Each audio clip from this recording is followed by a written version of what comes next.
Olá, ouvintes! Começando mais um episódio do Tá de Clinicagem, podcast de clínica médica feito para internos, residentes, qualquer pessoa que queira discutir um pouquinho os temas de clínica médica. Vamos lá. Meu nome é Pedro Magno. Eu sou o João Mendes. Eu sou o Rafael Coelho. E dessa vez, a voz aveludada saudades. de Frederico Amorim não está aqui, né? Saudades. Cara, gravar sem... Saudades. Nossa, Saudades é muito antigo, cara. Saudades. Você tem o quê? Mirk? É MSN, né? Não aceita meu depoimento no Orkut. Infelizmente o Fred não pôde vir aqui por problemas pessoais, mas mandou uns abraços quentes que ele gosta de dar. Mentira, ele sumiu. Pena que o Fred não estando aqui perdeu o Rafael contando a experiência de chegar 1 hora atrasado no Teatro da Pequena Sereia. Eu cheguei no meio do Aqui no Mar. Aqui no Mar, cara. E levei 6 pessoas comigo atrasado, cara. Não, assim, é um artista, né? É um artista. E as pessoas vieram pra São Paulo pra ir na peça. Cara, essa história é muito triste, cara. Sabe aquelas histórias do Ben Stiller, que tudo vai dando errado? Parece isso, sabe? Eu odeio filme de vergonha alheia, cara. Odeio. Filme de vergonha alheia, categoria. Filme de vergonha alheia. O Ben Stiller se profissionalizou nisso, né? É ele se ferrando com o sogro, com com a mulher, aí fica aquela agonia e a história não consegue piorar, ele mata o cachorro. A gente sempre tem um dia de Ben Stiller, né? Nossa. Todo mundo. Nossa, boa, todo mundo boa. se lembrou do seu dia de Ben Stiller. Boa. Mas o TDC tem que continuar, né? Vamos lá. E o isso podcast de hoje é o segundo TDC Lab. Opa! Vamos lá, vai ter vários no ano, né? Explica pra mim, Pedrão, o que é isso? O TDC Lab é uma categoria de podcasts dentro do TDC que é focado da gente discutir o aspecto laboratorial de algum setor da medicina, da clínica médica. O primeiro segmento sobre isso foi o episódio de número 20, que a gente começou falando de líquor. E hoje o tema é líquido acítico. Boa, né, cara? A gente não vai falar de ascite, né? Ascite é uma síndrome clínica, tem muita discussão, a gente vai focar no líquido acítico. Talvez vai ter um episódio de caso clínico sobre o ascite a esclarecer, né? Mas hoje vai ser a análise do líquido acítico, né? Boa, e aí a ideia do TDC Lab é que a gente consegue falar de vários aspectos desse líquido de uma só vez, né? Boa. Então fica um podcast recheado de conteúdo, né? Beleza. Boa. E na nossa categoria de salves, alguém tem algum salve pra dar? Tem um salve aqui pra Bruna, da Unifenas, irmã da Natália, lá de São João da Boa Vista. Um abraço aí, Bruno. Um salve aí pra você, hein? Eu tô há alguns episódios sem dar salve, vou dar hoje. Meu salve vai ser pra Luísa Souza, uma R1 aqui da Unifesp, que é lá do Rio Grande do Norte, que está sempre acompanhando a gente, muito boa.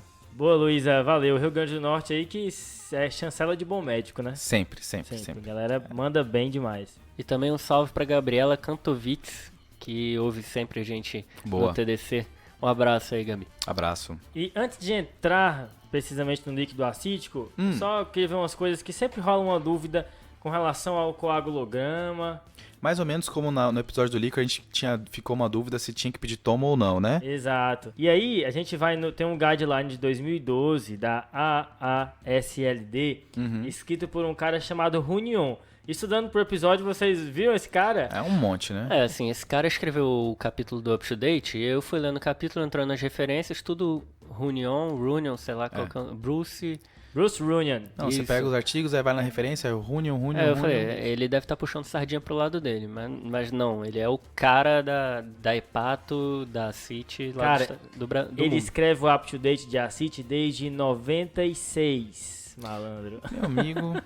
Tinha Up to Date em 96, eu nem sabia Cara, disso. o cara é um mito. E aí, ele escreve assim, esse cara que é o senhor Acite, ele escreve: olha, o sangramento é suficientemente incomum para não recomendarmos o uso rotineiro de plasma ou plaquetas antes de uma paracentese. E a ressalva no próprio capítulo do Up to Date que ele escreve é que, exceto nos casos de suspeita de CIVD ou hiperfibrinose, aí sim você se preocuparia com complicações como o sangramento.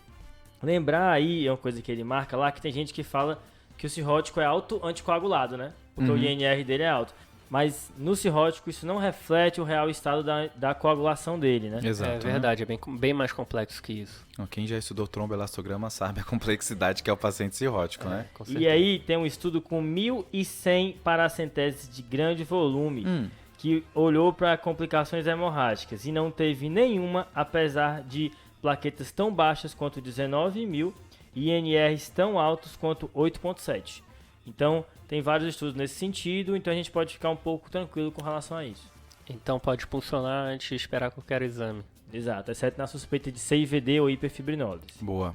Mas aí funciona todo mundo, João, que chega com ascite? Toda ascite nova tem que ser puncionada, né? E todo paciente que tem ascite e vai ser internado também tem que ser puncionado, né? Mas eu vou frisar isso aqui. Toda ascite nova tem que ser puncionada. É muito importante frisar esse conceito, né, João? Isso. E assim, quem já deu no plantão em PS, que chega muito paciente com ascite, especialmente cirrótico, sabe que tem uma hora que se acumula muita ascite, né? Nosso pronto-socorro aqui na quarta-feira, tem dia que tem 7 paracenteses para fazer. E aí, faço no meu plantão ou deixo pro próximo? E aí teve um estudo que avaliou isso e viu os pacientes que tinham PBE, peritonite bacteriana espontânea, e comparou os pacientes que tiveram uma punção precoce, com menos de 12 horas, com os que tiveram uma punção retardada, aí, até 72 horas, e esses pacientes com punção retardada tiveram um aumento de mortalidade. Então, não é para atrasar essa punção, pessoal, ela tem que ser feita logo, tá? Exato. Lembrar que paciente cirrótico você não consegue confiar em sintomas. Não é porque ele não tem dor abdominal que não precisa ser puncionado. A gente tem que ter um limiar muito baixo para puncionar e ver se não tem algo errado naquela CIT. Todo paciente cirrótico que chega no pronto-socorro com algum sintoma, febre e dor abdominal, tem que puncionar. Às vezes eles até nem têm sintomas, né?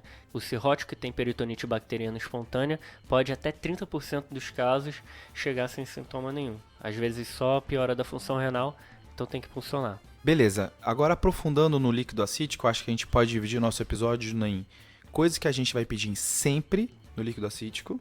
Boa. E coisas que a gente vai pedir a depender do paciente, Tá, certo? tranquilo. Beleza. O que a gente vai pedir sempre em todo líquido acítico vai ser albumina, para a gente calcular o gradiente albumina-soracite, né, o famoso GASA. Famoso gás. E é lembrar de pedir albumina no soro, senão não tem como calcular. Às vezes esse é um dado que falta. Isso. O que também vai ser pedido em todo o exame vai ser a proteína e a celularidade, Beleza. certo? Então, o pacotão de sempre inclui albumina na ascite no soro, Boa. proteína na ascite e celularidade na ascite. Boa. Então, o GASA, que é diferente de outros líquidos, né? Por exemplo, o derrame pleural, que a gente divide em exudato e transudato, o derrame peritoneal a gente vai avaliar o GASA, porque é bem melhor do que avaliar se é transudato ou exudato ali na diferenciação das etiologias. Boa, Rafa. E essa diferenciação de transudato e exudato que a gente usa lá no contexto do líquido pleural já foi utilizado também no líquido abdominal, na ascite. Porém, foi visto que não era muito acurado e aí o nosso glorioso Runyan, aí em 1992, fez um trabalho que mostrou que o GASA consegue discriminar melhor do que essa diferenciação entre exudato e transudato no contexto do líquido acítico, certo? Por exemplo, uma coisa que essa diferenciação transudato e exudato erra, ela classifica a ascite cardiogênica como um exudato, porque a proteína está alta. O corte transudato e exudato no contexto de ascite é 2,5 a 3. Sendo que a gente sabe que, pela lógica, um ascite cardiogênica não seria um exudato, é um transudato. E nesse caso é um caso que o GASA cai muito melhor e consegue diferenciar pra gente. Certo. E o objetivo do GASA é, assim como diferenciar exudato e transudato no líquido pleural, ou diferenciar se a acidose metabólica é com anion gap alterado ou não, é tentar pensar nas causas. Com aquele valor você vai para um lado, pensando nas causas, ou vai para o outro, certo? Assim eu estreito meu leque, né? E quando a gente fala de GASA, a gente vai pegar a albumina do soro, diminuir pela albumina da CIT, então lembra que é um gradiente, não é uma razão, não é para dividir, é para diminuir. Boa. E o valor de corte é 1.1, tá? Então, beleza. Eu tenho uma albumina de 2,4 no meu sangue e tenho uma albumina de 1 no meu líquido acítico. 1.4, isso é um GASA alto, Boa. certo? Então, isso significa o quê? Que isso é uma hipertensão portal. Boa. Porque tem pouca albumina na CIT. Quando Exato. tem muita albumina na CIT, a gente vai pensar numa inflamação regional. A gente pode dividir então GASA alto, hipertensão portal, GASA baixo, pensando em mecanismo, a gente pode falar que ou a culpa está no peritônio, Tá. ou o paciente tem uma hipoalbuminemia, ou é miscelânea. Aí entra várias coisas. Aí é a Babilônia. Aí entra até lesão urotelial, pancreatite. Então tem várias outras coisas que entram nessa Acitiquilose. miscelânea. Acitiquilose. Beleza. Mas agora você quer comprar uma briga, quer ver um monte de residente batendo na cabeça, se der 1.1, se der exatamente, tá pra cima ou tá pra baixo? Putz, e aí? é pra cima, né? Tá. Isso é uma coisa que eu tenho dificuldade de decorar. O 1.1, e já tive paciente que deu exatamente 1.1. Putz, cara. E aí é pra cima. O GASA maior igual 1.1 é hipertensão portal. E o GASA menor do que 1.1 são as outras causas. Lembrando que esses valores são arbitrários de estudos, né? Então, quanto mais próximo ali do valor de corte, a gente perde a acurácia do que a gente está avaliando. Então, a acurácia é um pouco menor. Eu posso ter uma ascite com hipertensão portal e uma ascite sem hipertensão portal se associando. Nesse caso, o GASA vai estar alto, porque a causa com hipertensão portal aumenta o GASA. Então, lembrar disso daí. Tem estudo americano mostrando que até 5% dos pacientes têm causa mista para ascite, né? Geralmente é cirrose acompanhada de outra coisa. Então, nesses pacientes, geralmente o GASA vai vir alto. Exato. Então, se eu tenho cirrose e tuberculose, no peritônio, meu GASA vai ser alto por conta da cirrose, mas aí talvez algumas pistas vão dizer que eu tenho uma tuberculose associada. Outra coisa que engana é a hipovolemia, porque dá um GASA baixo. Isso, é que o paciente, por exemplo, cirrótico, que tem uma albumina muito baixa, próximo do 1.1, ele não vai ter valor para ser subtraído e dar mais do que 1.1. Mas a proteína, que a gente esculhambou e disse que o GASA foi lá e tomou o lugar dela, ainda tem o seu papel hoje em dia, né? Lógico, ela também ajuda eu a tentar estreitar ainda mais esse leque, porque a combinação de um GASA com uma proteína alta ou baixa também vai pensar em algumas causas, né? E aí o corte aqui da proteína vai ser o 2,5. Boa. Já vi lugar falando 3 também, né? Exato. Só lembrando que paciente que tem proteína muito baixa no líquido acítico tem mais predisposição a fazer uma infecção. Então, o paciente que tem proteína menor do que 1 grama por decilitro, ele tem uma chance alta de fazer uma PBE, peritonite bacteriana espontânea. Além disso, a proteína entra em algoritmos para a gente diferenciar PBE de peritonite bacteriana secundária. E depois a gente pode falar com mais calma sobre isso. Isso é bem legal que você falou, né, Rafa? Além de um componente de diferenciação diagnóstica, a proteína também ajuda como prognóstico em decisão terapêutica, né? Então vamos fazer um resumão combinado aí de GASA com proteína? Bora. Então vamos lá, se o paciente tiver o GASA alto, eu estou pensando em hipertensão portal. Ok, e aí tem uma grande estrela nesse grupo, né? É a cirrose hepática. Disparado lá na frente, o grande campeão. Nesse caso aí da cirrose, lembrar que é GASA alto com proteína baixa, né? Até por isso que você mencionou, Rafa. E aí uma outra ascite que é um pouco badalada é a ascite cardiogênica, a ascite que é no muito contexto comum também. Da insuficiência cardíaca, né? Exato, nesse a proteína está alta, né? Maior do que 2,5. Isso, maior do que 2,5. Boa, isso aí marca a ascite cardiogênica, então GASA alto com proteína alta. Eu acho que essa é a principal distinção que eu quero que os nossos ouvintes tenham entre cirrose e insuficiência cardíaca, porque são causas muito comuns de ascite, tá? Uma coisa interessante também é que a hepatite alcoólica fora do contexto de cirrose também pode fazer ascite, né? E ele também vai estar no grupo do GASA alto. E se engana, né, João? Porque o paciente ele tem uma história de álcool importante, aí ele chega a CIS e fala, com certeza ele tem cirrose. Mas aí depois você percebe que na real era tudo da hepatite alcoólica, né? Isso confunde bastante. Além disso, também tem as metástases hepáticas, né, João? Que dão um GASA alto. E essas dão com GASA alto e proteína baixa, né? Um padrão bem parecido com cirrose. Só que quando a gente começa a falar de câncer, aí já a proteína já começa a ficar menos previsível o comportamento dela. Pode estar um pouquinho mais alta, pode estar um pouquinho mais baixa. Nesse caso de metástase hepática, o principal mecanismo é por hipertensão portal, também como a cirrose. Por isso que o GASA dá alto. Isso que você falou é muito bacana, né, Rafa? Porque sempre quando a gente fala de ascite e câncer, vem na nossa cabeça o quê? Carcinomatose peritoneal, GASA baixo. Mas vale a pena lembrar também que câncer pode levar a ascite no contexto de múltiplas metástases hepáticas, causando hipertensão portal. Nesse caso, o GASA vai ser alto. Outro diagnóstico ainda dentro do GASA alto é Budd-Chiari, né? Esse diagnóstico a clínica médica curte, né? É um diagnóstico sempre que assim, é difícil de fazer, quando você faz ainda tem outra coisa por trás. Vem uma hemoglobinúria paroxística noturna, polistemia vera. E o diagnóstico fica bem escondido ali, né? E o interessante dele é que ele no começo do quadro a proteína dele tá alta, e aí conforme o quadro vai se arrastando, o próprio fígado já vai ficando cada vez mais cirrótico, a proteína vai ficando cada vez mais baixa também. Outra causa também é trombose de veia porta. A gente lembra muito no contexto do paciente que tem cirrose e chega e de repente piorou a ascite. E aí a gente faz aquele ultrassom, a gente faz aquela avaliação para ver se não tem trombose de veia porta. Boa. Boa. Então nesse grupo do GASA alto a gente ficou com cirrose, insuficiência cardíaca. Que são os mais importantes. Boa. hepatite alcoólica, metástases hepáticas, Budd-Chiari, trombose de veia porta. Queria acrescentar um aí que é a pericardite constritiva para fechar esse grupo. Boa. Só para finalizar, tem uma outra coisa ainda nos exames para me ajudar a diferenciar cirrose de insuficiência cardíaca no paciente com gás alto, que é o BNP sérico, né? Olha, eu pensei que ia meter uma procalcitonina aí.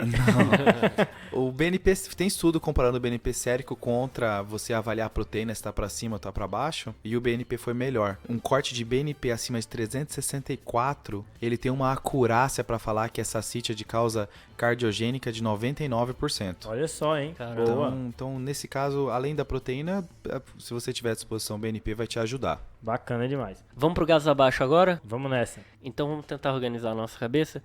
3 principais mecanismos. Quando tá o peritônio acometido, Ok. quando tem hipoalbuminemia Certo.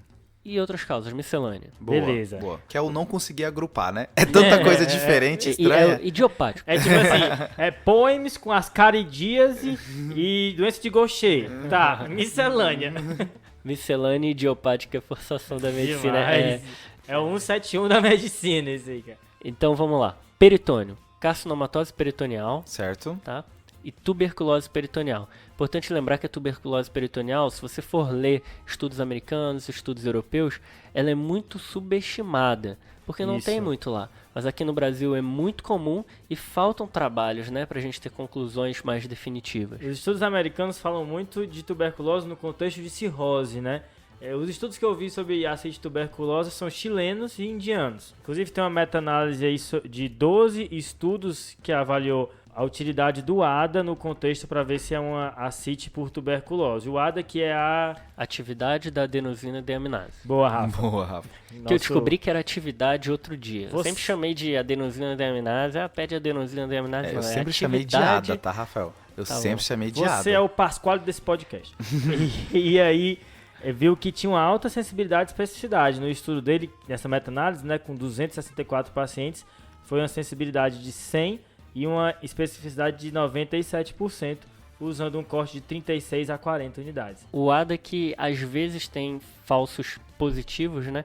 Porque não é exclusivo da tuberculose. De onde que vem o ADA? É uma enzima que está relacionada à maturação de linfócitos T. Então é principalmente tuberculose, mas tem algumas situações que enganam, por isso a acurácia não é 100%. Aproveitando que a gente está falando de tuberculose, mencionar que o BAR do líquido acítico é bem ruim, praticamente nunca vai pegar a tuberculose. Tá totalmente diluído ali, né? O Exato. líquido acítico. E a cultura também não é bom, sabe? A sensibilidade da cultura é de 50%. Eu Então vi. também não me ajuda, sabe? Isso. O que tem chances de começar a me ajudar mais, conforme for saindo mais estudos, é PCR para tuberculose, né? O que a gente chama de Gene Expert. Não tem validação, não é apoiado no material de tuberculose que saiu ano passado aqui brasileiro, de você pesquisar no líquido peritoneal isso, mas às vezes no desespero, né, pode ser uma saída. Esse diagnóstico não é fácil, né, de tuberculose peritoneal. A gente sabe que o que vai fechar essa questão aí é a biópsia, vídeo laparoscópica. Tirar Isso. pedaço. Aí a sensibilidade é 100%. Nessa mesma meta-análise que eu citei, quando o paciente é cirrótico, o ADA não funciona muito bem nesses pacientes. A sensibilidade cai para 30%, ou seja, não funciona. A gente sabe que eles não toleram muito bem também abordagens abdominais. E aí vem toda a dificuldade de dar o diagnóstico de tuberculose peritoneal nesse contexto. Então a gente falou da tuberculose peritoneal e da carcinomatose peritoneal como causas de ADA baixo com acometimento peritoneal. Quando você está pensando em carcinomatose, você vai enviar o material para citologia oncótica, certo? Boa. E aqui a dica que a gente pode dar é que ao invés de ter um frasco enviar para material, é você enviar o máximo possível. O que eles recomendam é que sejam pelo menos 3 frascos do líquido acítico para enviar para citologia oncótica. Com isso, de aumentar de 1 para 3, você aumenta a sensibilidade de 83% para 97% para detectar a célula neoplásica. É porque Boa. o que acontece é que esse líquido todo fica numa centrífuga, começa a girar, e aí decanta todas essas células. Eu já atravessei o hospital inteiro com 5 litros de acite para levar no laboratório. Isso, não, quanto mais acite, melhor. Quanto mais acite, melhor. É, mas é isso mesmo. E banho de líquido acítico, vocês já tomaram? Meu Nossa. amigo, Eu já vazou o líquido acítico no meu tênis algumas vezes ali no... no tênis. no Achei que era um PS. Muito banho. Era um exagerado, tênis cara. todo dia. Banho eu já achei que o Porra. podcast tá ficando meio gore, assim, Exagerado. sabe? não, Meio... fala sério. Fechamos a parte peritoneal, Boa. Fechamos. indo pra hipoalbuminemia, o carro-chefe aqui vai ser síndrome nefrótica, né? E aí tem de novo uma brincadeirinha com a proteína no líquido acítico, né? Aqui, para ajudar na diferenciação, eu vou ter gasa baixo e Certo. proteína baixa. Diferente aí das causas de doença peritoneal, em que eu espero um gasa baixo com proteína alta, por Boa. exemplo, na tuberculose. Aqui, na síndrome nefrótica, é gasa baixo com proteína baixa. Boa, esse é um outro ponto de diferenciação importante. Outras causas de hipoalbuminemia além da síndrome nefrótica tem a enteropatia perdedora de proteína e má nutrição, né? Boa. Ainda vai ter um episódio de casos sobre hipoalbuminemia a esclarecer. Edema, né?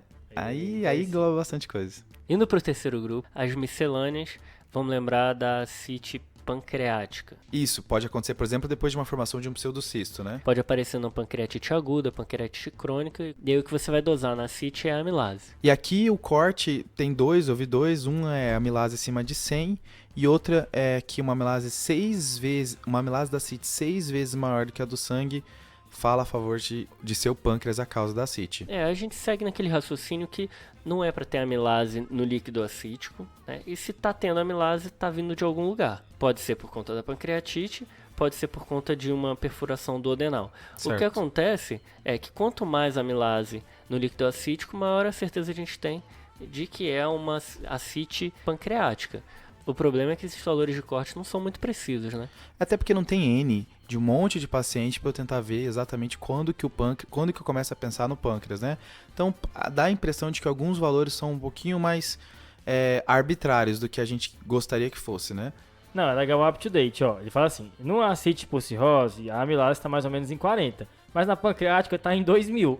Malandro, entre 40 e 2.000 tem coisa demais, hein, Tem muito velho? exato. Ou seja, não sabemos, né? Mas assim, acho que quando chega nesse grupo das miscelâneas, né? Você já passou por muita coisa aí. Tá na hora de chamar os cabeça branca do hospital, pedir opinião pra galera, os masters aí, o clube de sênior do hospital. Galera que tá jogando showball, né? Exatamente. Tem uma outra causa dentro da miscelânea, tem a CIT urinária. Opa. Essa é muita miscelânea. É. Essa é muito miscelânea. Normalmente é iatrogênica, né? Tipo, Exato. após alguma cirurgia pélvica e tal. Exato. Tem até um caso no New England sobre isso que é bem interessante. E aí uma coisa que você pode ver é a dosagem da creatinina no líquido acítico. Se ela estiver muito alta também, comparado com a creatinina sérica, também fala a favor de ser urinária. Existe um teste com azul de metileno pra você ver se a acite vai... Você joga na via urinária e vê se a acite muda de cor e tudo mais. Imagina saindo líquido azul na acite, né? Aí a consagração. Na paracentese. Consagração. Isso, então, fechando aqui, o gasa e a dosagem de proteína no líquido acítico vão ajudar a gente, então, a diferenciar as causas da etiologia dessa acite, né? Certo, e aí citologia oncótica, creatinina, amilase no líquido acítico, pesquisa da tuberculose, como a gente mencionou, tudo isso vai depender do cenário clínico e da sua suspeição, certo? Boa, Pedrão. E aí a próxima pergunta é a gente saber, será que esse líquido está infectado ou não? E aí vem o terceiro exame que todo líquido acítico vai ter, que é celularidade. Retomando um tópico lá do começo do episódio, né? Que mesmo no paciente assintomático, você tem que responder se esse líquido está infectado ou não. A celularidade, que a gente tem que olhar o diferencial, e é o teste isolado mais importante para avaliar a infecção. Boa, Rafa. Então a gente sempre tem que considerar a infecção quando os neutrófilos, ou polimorfos nucleares, estão maiores que 250. A pegadinha de prova é que aqui você soma bastão, né? É neutrófilo mais bastão, acima de 250, fala a favor de infecção, né? Lembrar de corrigir quando tem hemácia, a gente tem que diminuir para cada 250 hemácias um neutrófilo. A mesma Boa. conta que a gente falou lá no líquor. Boa. Boa. É fácil decorar, né? Porque o critério para ser PBE são 250 polimorfos nucleares e eu tiro para cada 250 hemácias um leucócito. Então Boa. 250 aí para memorizar. Boa. Complementando o conceito, eu falei que a PBE tem mais de 250 polimorfonucleares, mas conceitualmente tem que ter cultura positiva pra gente chamar de peritonite Boa, bacteriana Rafa. espontânea. Boa, porque se você tem acima de 250, mas não tem cultura positiva, o que você tem é uma ascite neutrofílica, certo? E só a ascite neutrofílica que, na real, você só vai saber de maneira retrospectiva, né? É isso. Você puncionou ali, veio mais que 250 polimorfonucleares. Começou a tratar. Isso, porque a cultura vai demorar operacionalmente. O que você vai fazer com a PBE e com a ascite neutrofílica é a mesma coisa, porque naquele momento você só tem o dado da celularidade. A outra variante da PBE é a bacteriacite, né? Isso. Aonde você coletou, enviou a amostra para celularidade e cultura, a celularidade veio baixa, você não pensou em PBE, Ficou de boa. só que aí 2, 3 dias depois veio uma cultura positiva. E o que você faz nesse caso, Pedrão? Esse é o seguinte, se o paciente tem características inflamatórias, infecciosas, você começa a tratar. Se ficou em dúvida, se o paciente não está tão inflamado, não está tão propenso à infecção, você vai repuncionar esse paciente e ver se dessa vez o líquido acítico vai ter mais de 250 polimorfos nucleados. É porque tá em cima do muro ali, né? Pode virar PBE, como pode clarear espontaneamente e melhorar. Ligeiramente PBE, né? Quase PBE. É. E aí, uma coisa importante é fazer a distinção de PBE, né? Peritonite bacteriana espontânea, com peritonite bacteriana secundária. Certo. O que é a peritonite bacteriana secundária? É quando eu tenho uma peritonite de uma causa cirurgicamente tratável. Certo. Essa é a definição de PBS, peritonite bacteriana secundária. Beleza, João. Então tem alguns trabalhos que tentam formar algoritmos, critérios para a gente achar que é uma PBS e não uma PBE. É claro que quando cresce mais do que uma bactéria ali no líquido, a gente vai pensar que possa ser uma PBS. Ou um fungo, né? E tem um trabalho que colocou como critérios proteína maior do que 1, glicose menor que 50 e um DHL maior que o limite de normalidade sérica. Só para lembrar aqui que o DHL é desidrogenase lática, muitos lugares no Brasil chamam de LDH. Lá no Ceará E é a gente- LDH. No Rio também. A gente vive falando DHL aqui, para quem não está entendendo é isso. E com uma sensibilidade muito alta, estudo pequeno, com 40 pacientes, mas uma sensibilidade ali próxima de 100% para quem preencher esses critérios de ser PBS. Lembrando que quando você faz diagnóstico de PBS, como o João falou, a maioria dos casos vai ser cirúrgico, vem acompanhado já de uma tomografia para tentar ver o que está acontecendo. Boa. Desconfiou de PBS é igual a tomografia de abdômen, né? E já que eu falei da glicose e do DHL, a glicose quem consome são as bactérias, mas também os leucócitos. Então, células malignas também consomem, pode ser neoplasia se a glicose vier baixa, tá? Uma glicose que vem muito baixa, o que baixa mais é perfuração intestinal. Então vai pensar em PBS. Mas Boa. tem essa outra causa também. E o DHL sobe em infecções, e se tiver mais DHL do que no soro, é porque está sendo produzido ali dentro. Então pode ser infecção, neoplasia, ou então está indo pela perfuração intestinal. Beleza? Tem outros exames também que falam a favor de PBS, né? Não sei se vocês viram. Tem gente pedindo CEA no líquido acítico Cara, e fosfatase alcalina no líquido acítico. Mas é só para dizer que o TDC mencionou isso. eu fiquei meio indignado quando eu vi isso. Tem no guideline do cara lá, mas achei meio blé também. Então, nesse paciente, a gente vai pedir cultura, né? Mas tem um charmezinho em relação à cultura, né, Rafael?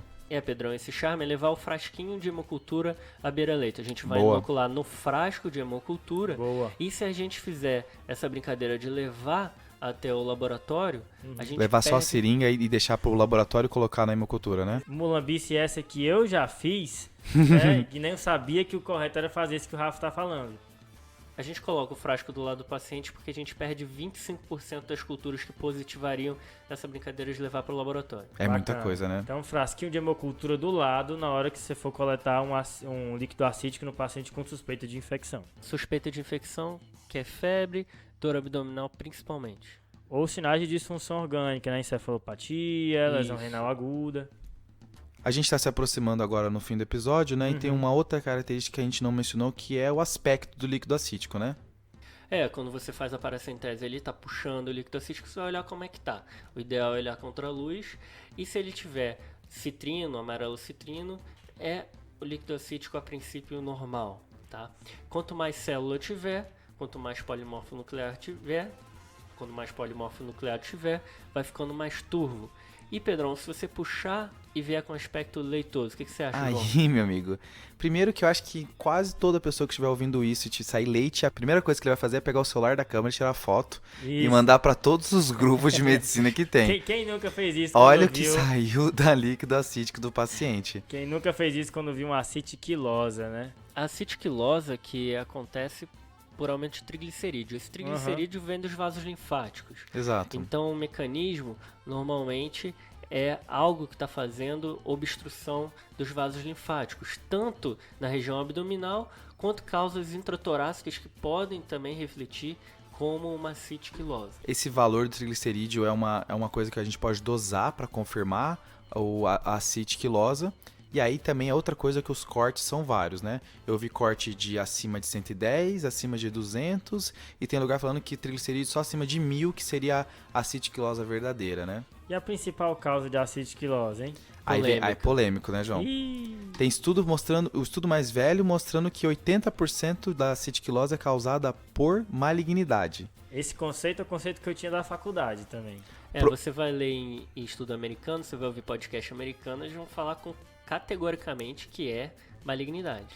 O problema é que, assim, cirrose pode fazer também quilotórax. E aí entra naquela brincadeira, talvez, de que é mais fácil ver uma doença comum de maneira atípica do que uma doença rara, né? Exato. Sabe aquela brincadeira do pneumococo na pneumonia? Que tudo que... Quem é a bactéria que faz mais tal coisa? Pneumococo? Mas pneumococo, aqui vai ser cirrose. A cirrose é tanto cirrose, que mesmo sendo uma coisa pequena nos pacientes com cirrose, tem uma estimativa 1% dos pacientes cirróticos vão ter ascite quilosa, mas é tanta cirrose comparado com as outras causas, que ainda assim é mais fácil você ver uma ascite quilosa por cirrose do que por malignidade. No trabalho que mostrou que o gás era superior à distinção exudato-transudato, tinham 11 ascites quilosas, 10 por cirrose, uma por carcinomatose peritoneal. Eu queria citar outras causas, então o mais comum é isso que a gente mencionou, malignidade, a própria cirrose fazendo, mas tem outras causas para ascite quilosa. Então, trauma, cirurgia, tudo isso pode fazer alteração linfática, como o Rafael tinha comentado.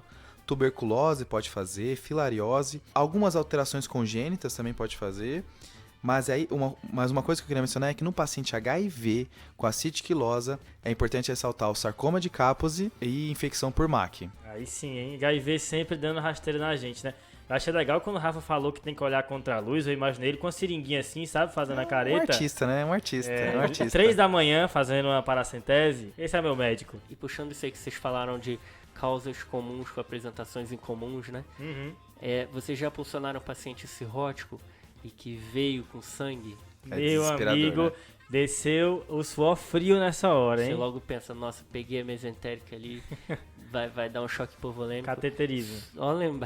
Só lembrar que 5% dos pacientes cirróticos têm ascite sanguinolenta, tá? Uhum. Então, como é muito comum cirrose, volta e meia você vai pulsionar um paciente que tem ascite por cirrose e vai vir com um pouco de sangue mesmo. Boa. Fechou, pessoal? Fechou demais. Acho que arredondamos bem líquido acítico, né? Lembrar que tem uma discussão legal também sobre líquido pleural no nosso episódio 6, caso clínico aí de lesão renal com derrame pleural, que o chefe brilhou aqui no nosso podcast. Dr. Boa. Igor Pietrobon. Nisso a gente já falou de líquor, pleura e ascite, né? Falta quem aí? Sinovial, de repente? Olha ele, hein? É uma coisa boa, né? Lágrima, que tá. Putz. Mas fechou, pessoal. Então vamos pro desafio, pessoal? E aí? Da Manda semana ver. passada.